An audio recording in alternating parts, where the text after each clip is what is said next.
चलो, तो अपना क्या टॉपिक है, अपने को पढ़ना है प्राइम फैक्टराइजेशन के तरीके से एचसीएफ और एलसीएम कैसे निकालें। तो पहली बात तो ये कि एचसीएफ और एलसीएम होता क्या है। ठीक है, एफ का मतलब है फैक्टर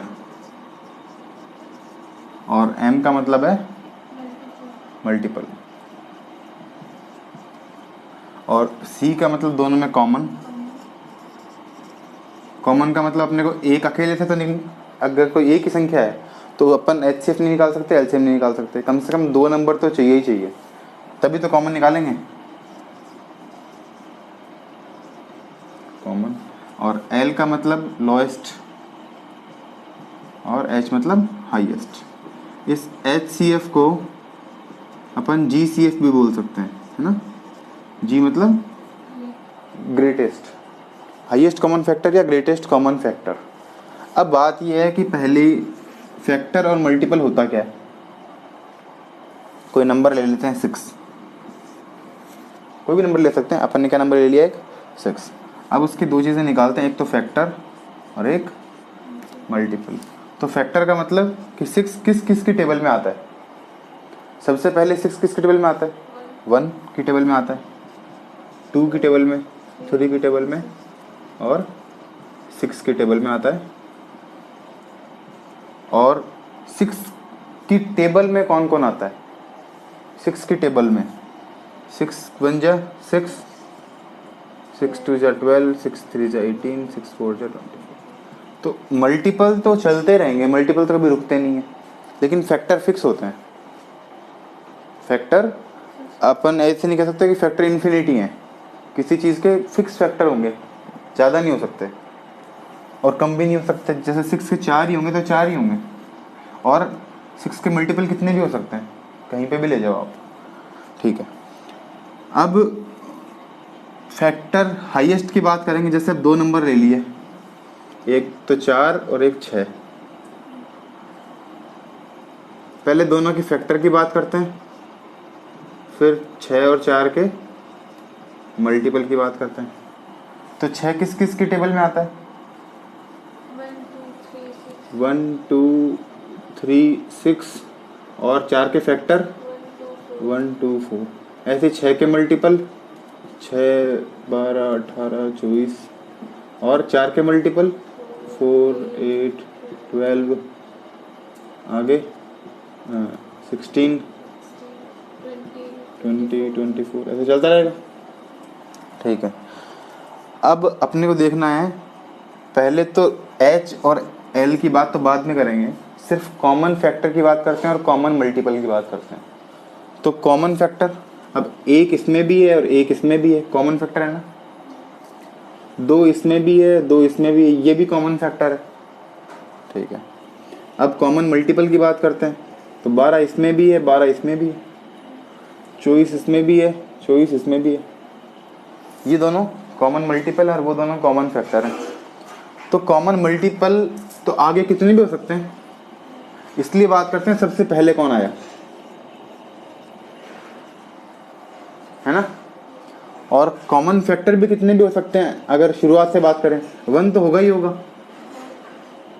ठीक है, जैसे 2 क्वेश्चन आ गए 12 और 24, तो उसमें 1 2 3 4 6 12 और 24 में 1 2 3 4 6 12 24, एक 8 भी आ जाएगा इसमें, 8 12 24। तो इन सब से ये जा रहा है। अब इसके अंदर तो बहुत सारे कॉमन फैक्टर हैं, 1 2 3 4 5 और 6, सही है ना।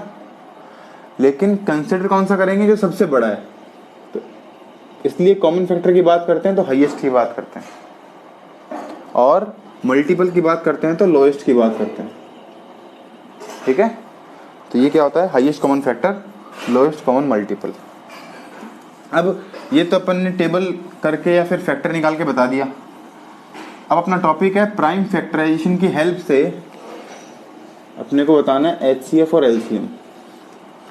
जैसे यही दो नंबर ले लेते हैं, 4 और 6, 12 और 24। दोनों का प्राइम फैक्टराइजेशन करते हैं। 4 और 6 का, इसको बोलते हैं प्राइम फैक्टराइजेशन। कई बच्चे इसको बोलते हैं एलसीएम ले रहे हैं, एलसीएम नहीं है ये क्या है? Prime factorization. अलग अलग करने को प्राइम फैक्टराइजेशन बोलते हैं।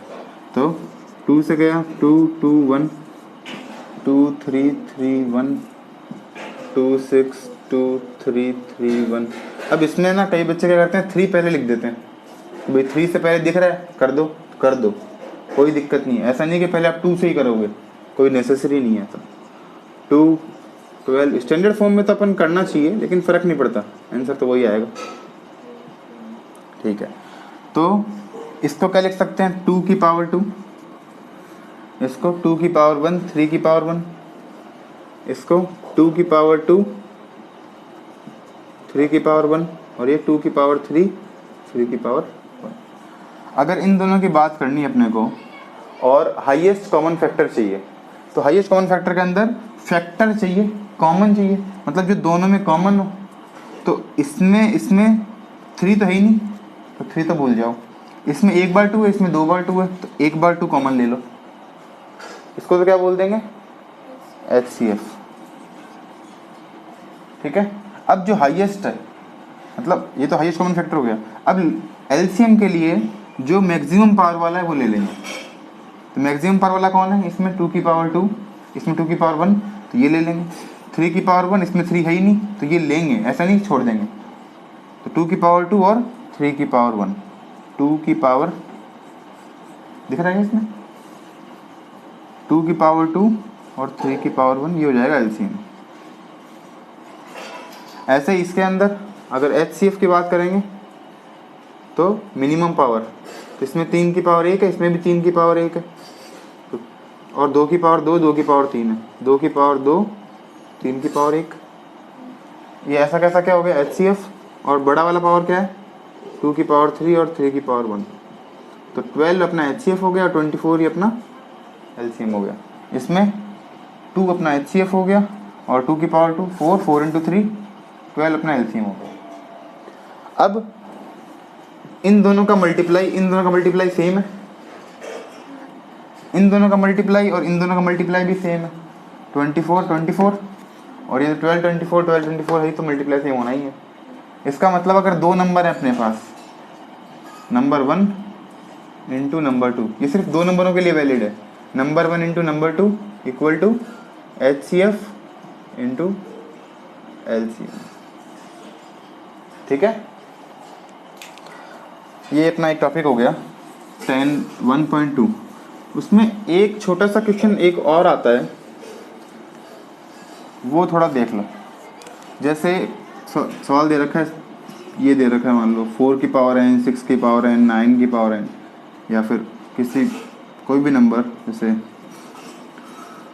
जिसके लास्ट में 0 नहीं है, मतलब 12 की पावर n, ऐसा क्वेश्चन दे दिया और बोल रहा है कि ऐसी कौन सी डिजिट होगी n क्या लेंगे कि ये 0 से एंड हो। ये क्या हो? 0 से एंड हो। मतलब अगर 4 की पावर 1 है, या 4 की पावर 2 है, 4 की पावर 3 है, 4 की पावर 4, ऐसे 4 की पावर क्या हो कि ये 0 से एंड हो।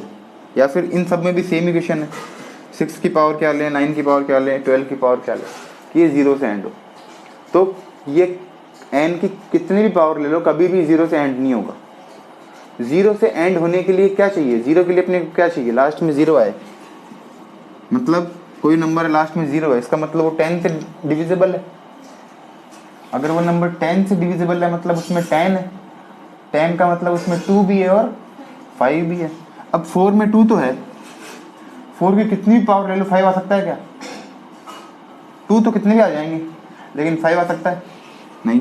तो 2 और 5 चाहिए, ये नहीं आएगा। 6 की पावर n में 2 है, 3 है, 5 है नहीं। एक एग्जांपल और ले लेते, 25 की पावर n, 9 की पावर n, इसमें 9 मतलब 3 3 है ना, तो 2 और नहीं 5 है, तो 10 आ ही नहीं सकता। 12 में 2 है, 3 है, 2 इंटू 2 इंटू 3, तो 5 नहीं है। इसमें सिर्फ 5 है, 2 नहीं है। तो जिसमें 2 और 5 दोनों होंगे, उसी के लास्ट में क्या आएगा? 0। 0 आने के लिए लास्ट में 2 और 5 चाहिए। लास्ट में नहीं, मतलब फैक्टर्स में, उसके फैक्टर में क्या चाहिए? 2 और 5, जो कि नहीं है। ये क्वेश्चन हो गया। एक छोटा सा चीज़ और है, जैसे तुमको दे दिया 1 into 2 into 3 into 4 into 5 plus 5, ये भी नंबर है।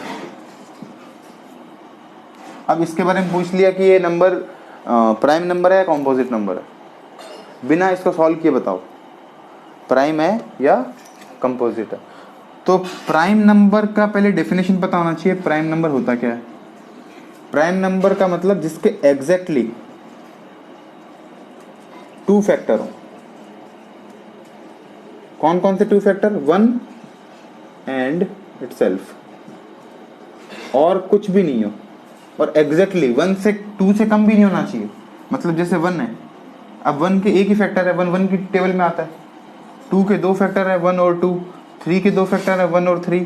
4 के 3 फैक्टर है, 1 2 4। तो ये दोनों नंबर तो प्राइम है। ये नंबर ना तो प्राइम है ना कंपोजिट है, और ये नंबर सिर्फ कंपोजिट है। Composite, prime, neither composite nor prime. जिसके 2 से ज़्यादा फैक्टर है कंपोजिट है, एग्जैक्टली 2 फैक्टर है प्राइम है, 2 से कम फैक्टर है ना तो प्राइम है ना कंपोजिट है। तो प्राइम का मतलब एग्जैक्टली 2 फैक्टर हो गया।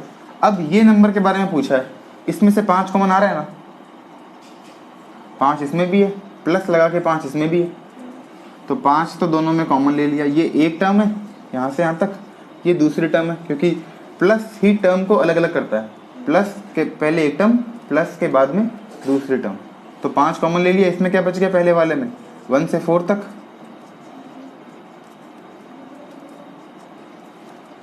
और इसमें क्या बच गया? कुछ नहीं बचा। कुछ नहीं बचा तो 1। इसका मतलब एक फैक्टर तो इसका 5 है ही। एक 5, एक 1 और एक इटसेल्फ तो होता ही है, और एक फैक्टर 5 भी आ गया, और एक जो बचा जो कॉमन यहाँ पे आया वो भी आ गया। तो इसके 4 फैक्टर तो हो ही गए, तो ये कंपोजिट हो गया। 5 कॉमन लेके दिखाना है, ऐसा कुछ क्वेश्चन आ जाए तो 5 कॉमन लेके दिखाना है कि ये कंपोजिट है, प्राइम नहीं है।